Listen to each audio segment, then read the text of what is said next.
In this video we are going to talk about the different parts that make up your string instrument. So kick back and pay attention so that you are able to learn the names of the different parts of your instrument. Starting at the top of your instrument we have the scroll. This swirl on your instrument is a decorative spiral at the top of your string instrument. Looking a bit to the side of our scroll, you will see either black, brown, or sometimes even metal pegs sticking out of the top. These are your pegs that are used to tune the strings by tightening or loosening them. Now you should be able to see that the pegs are sticking into something to attach it to your instrument. This is your peg box, which is for housing the pegs in your instrument. A little bit below our peg box we can see a small black rectangle just below the peg box. This is called the nut. The nut has small grooves for each string, guiding them and keeping them evenly spaced as they transition from the peg box to the fingerboard. Speaking of the fingerboard, the black surface under your strings is the fingerboard. It is a smooth black surface, often ebony, that is glued onto the neck of your instrument. This is where players will place their fingers. Looking on the back of your instrument, we can see the wooden piece that the fingerboard is glued to. This is the neck of your instrument. This long wooden part is what connects the body to the scroll. Moving to the main body of the instrument, you can see the upper bout on the top part of the main body. The upper bout provides structural support to the instrument, and in general contributes to its overall acoustics. Now looking at the side of the instrument, you can see the shape of a C. This is your C bout. The C bout provides clearance for your bow to move freely across the strings. Still looking at the side, we can see how the instrument is connected. These are called the ribs. The ribs connect the front and back plates together to form the instrument.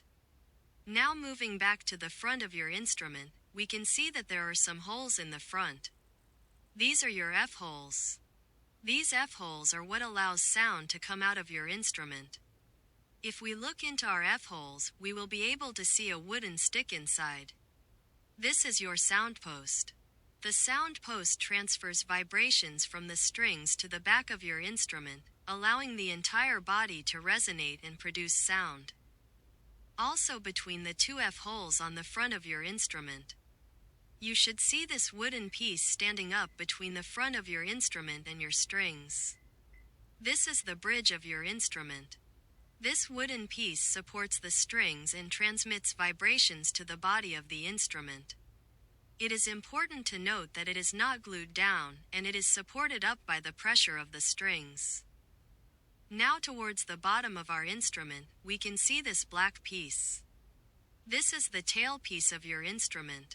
This anchors your strings at the bottom of your instrument. On top of our tailpiece there are some metal screws. These are your fine tuners. These are used to make precise tuning adjustments. Now we are reaching the part where violins and violas will be different from those that are playing cello and bass. For violins and violas you can see this large black piece that is next to your tailpiece. This is your chin rest. This is how you hold your instrument up. Since cellos and basses do not need to bring their instruments up, they have no need for a chin rest to be on their instrument. Now at the bottom of our violins and violas we should see a black circle. This is your end button. This anchors your tailpiece to your violin and viola. For cellos and basses you will have an end pin.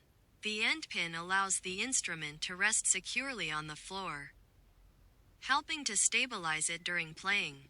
Now that we have gone over all the parts of the instrument, are you able to name each part? Looking at this sheet, can you put the different parts of the instrument down correctly? Pause the video so you can try and fill it out. I will count to 5 before I reveal the answer. 5, 4, 3, 2, 1. Now did you get them all right? I hope you were able to gain some new insight about your instrument. Tell me how many parts you got correctly down in the comments.